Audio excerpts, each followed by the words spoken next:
maintenant ce que nous pouvons dire de la notion de pouvoir législatif. Le dictionnaire Larousse définit ainsi le pouvoir législatif. Capacité de faire la loi. Organe constitutionnellement chargé de cette fonction. Il n'y a naturellement rien à redire à cette définition laconique dans la mesure où elle botte en touche en déportant les définitions du pouvoir législatif sur la définition de la loi. Donc qu'est-ce que la loi? Et c'est là, comme nous aurions pu l'imaginer, que cela commence à se gâter. Car le Larousse définit la loi comme une prescription établie par l'autorité souveraine de l'État, applicable à tous et définissant les droits et les devoirs de chacun. Ce qui est largement inexact, pour ne pas dire plus, examinons un par un les termes employés par ce dictionnaire de référence. La loi serait donc une prescription. Qu'est-ce qu'une prescription? Alors, selon le Larousse lui-même, une prescription, c'est un ordre formel et détaillé énumérant ce qu'il faut faire.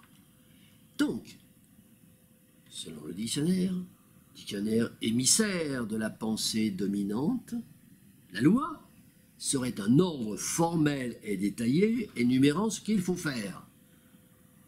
Cette affirmation est largement inexacte, puisqu'elle ne fait référence qu'aux lois de contrainte, qui sont une minorité par rapport à l'immense majorité des lois qui sont des lois d'interdiction. La loi, bien évidemment, interdit de faire beaucoup plus qu'elle n'oblige à faire. Ce qui est d'ailleurs, en passant, faut-il le dire, rassurant sur le plan du respect de la liberté individuelle, malgré le fait inquiétant que l'oligocratie au pouvoir actuel présente une fâcheuse tendance à multiplier les lois d'obligation, c'est-à-dire les prescriptions laroussiennes de ce qu'il faut faire. Mais, bon, ceci est un autre débat. Revenons à notre propos plus précis. Le Larousse nous dit ensuite que la loi est établie par l'autorité souveraine. Faux! Selon l'article 3 de la Constitution, la souveraineté appartient au peuple, qui l'exerce par ses représentants. Or, la grande majorité des lois ne sont pas établies par les représentants élus du peuple, mais par des fonctionnaires nommés, donc des salariés, sous forme de décrets, de règlements, de directives, d'ordonnances, de circulaires.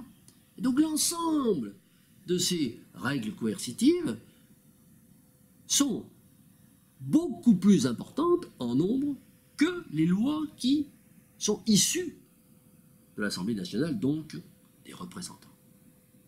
Donc c'est faux. Larousse nous dit ensuite que la loi définit les droits et devoirs de chacun. C'est faux également. La loi n'établit aucun droit. Elle ne fixe que des devoirs, soit en termes d'interdiction, soit en termes de contrainte. Nous venons de le dire. La confusion, elle vient de ce que la rédaction des textes constitutionnels et législatifs oligocratiques utilise, un stratagème bien connu depuis les premières constitutions, notamment depuis celle de 1848, constitution déjà dénoncée en son temps par Karl Marx lui-même, stratagème d'écriture de la Constitution. Il appelait cela la vieille plaisanterie. Stratagème qui consiste à énoncer un droit naturel en première partie de phrase pour le faire suivre immédiatement d'une restriction en seconde partie de phrase. Alors, exemple, on va prendre un exemple caricatural, imaginaire. Tout citoyen a le droit d'exister, sauf dans des cas particuliers qui seront déterminés par une loi établie de façon discrétionnaire par un groupe restreint de personnes, émissaires des puissances économico-financières. Bon, c'est un exemple caricatural imaginaire, mais en voici un réel, tiré de l'article 10 de la Déclaration des droits de l'homme et du citoyen, partie intégrante de la Constitution actuelle. Tout citoyen peut parler, écrire, imprimer librement, sauf à répondre de l'abus de cette liberté dans les cas déterminés par la loi. Enfin, last but not the least, le Larousse omet une composante fondamentale de la loi et par induction du pouvoir législatif, à savoir son caractère coercitif. Caractère coercitif sans lequel une loi n'est tout simplement pas une loi, mais précisément une simple prescription et sans lequel, caractère coercitif, sans lequel un ordre n'est qu'une injonction sans suite. Ce caractère coercitif implique que la prescription, l'ordre ou l'injonction qui relève de l'empêchement ou de la contrainte, ne revêt pas la qualité de loi tant que leur non-observation n'entraîne pas une punition de la part de l'autorité dépositaire de la violence légale. En conclusion, nous sommes au regret de constater que de toutes les définitions de termes étudiés, dans ce lexique contradictoire que nous vous proposons, celle du pouvoir législatif, c'est celle à propos duquel le dictionnaire Larousse mérite la notation la plus médiocre. Nous ne serions même pas loin de penser que le studieux élève du système légocratique s'est littéralement contrefiché de cet exercice lexical, comme si le domaine de la loi avait si peu d'importance qu'il ne valait même pas la peine qu'on se penchât sur les racines de sa signification. Alors, pouvoir oligocratique, lui, comment définit-il le pouvoir législatif? Contrairement au Larousse, le pouvoir oligocratique ne pouvait quand même pas se permettre aux yeux du peuple souverain de traiter par-dessus la jambe la définition de la loi et la définition du pouvoir législatif, ce qui est la même chose. Il s'est donc efforcé. Il a donc essayé de le définir dans son texte fondateur, la Constitution. Or, nous avons déjà indiqué précédemment que le pouvoir oligocratique n'avait pas son pareil, soit pour axiomiser un concept afin d'être dispensé d'en donner une définition précise, soit de le noyer dans un galimatia amphigorique, faisant perdre au lecteur imprudent la trace de la question initialement posée.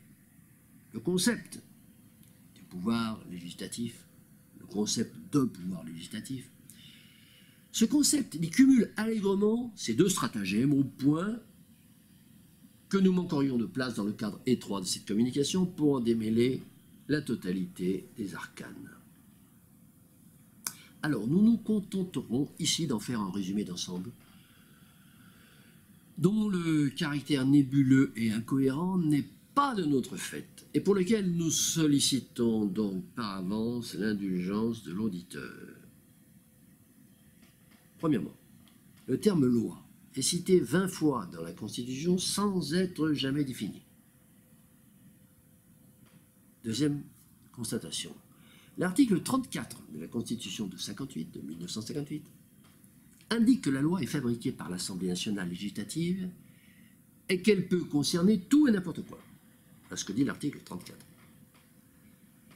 L'article 38 indique que des lois, nommées ordonnances, peuvent être fabriquées discrétionnairement par le gouvernement exécutif. Donc l'article 34 dit que la loi peut être fabriquée par l'Assemblée nationale, mais l'article 38 dit que d'autres lois peuvent être fabriquées directement par le gouvernement, directement par l'exécutif. Ce sont des lois qui ont le même caractère coercitif.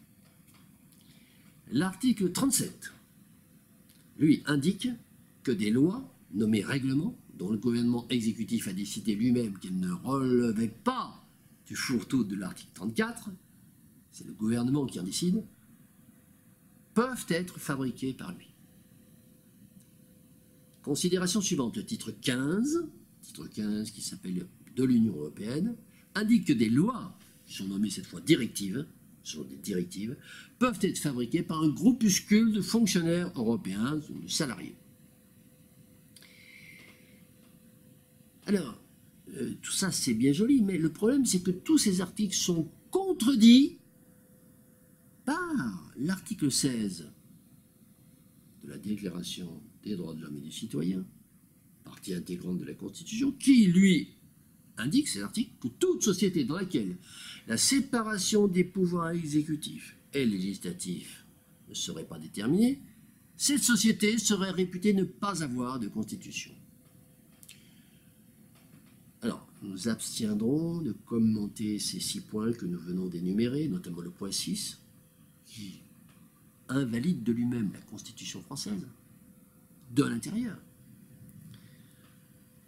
parce que cela nous entraînerait dans des développements trop importants, développements qui feront d'ailleurs l'objet d'une série de 8 conférences sur l'analyse critique détaillée de la Constitution à partir de début décembre.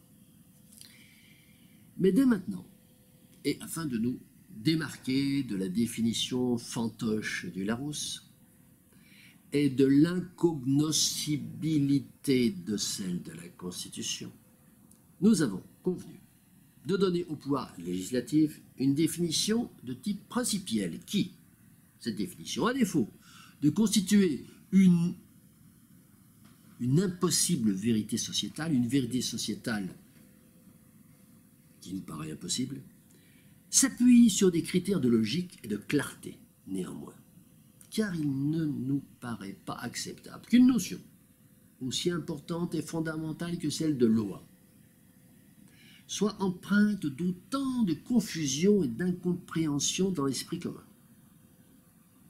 L'amalgame, régulièrement opéré tant dans le discours populaire que dans le discours médiatique, entre loi et décision administrative, c'est-à-dire entre ce qui relève du pouvoir législatif et ce qui relève du pouvoir exécutif, constitue le stigmate le plus courant de cette défectuosité. Alors cette définition que nous proposons, c'est la suivante. Le pouvoir législatif est celui d'édicter la loi, c'est-à-dire toute règle qui s'impose à la collectivité par la coercition.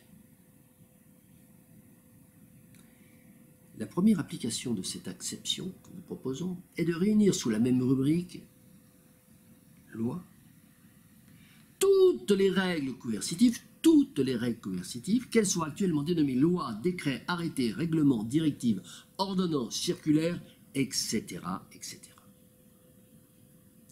La deuxième application, c'est de déterminer qui doit exercer ce pouvoir législatif et comment. Mais ceci est un autre débat que nous entamerons dans le cadre des communications ultérieures.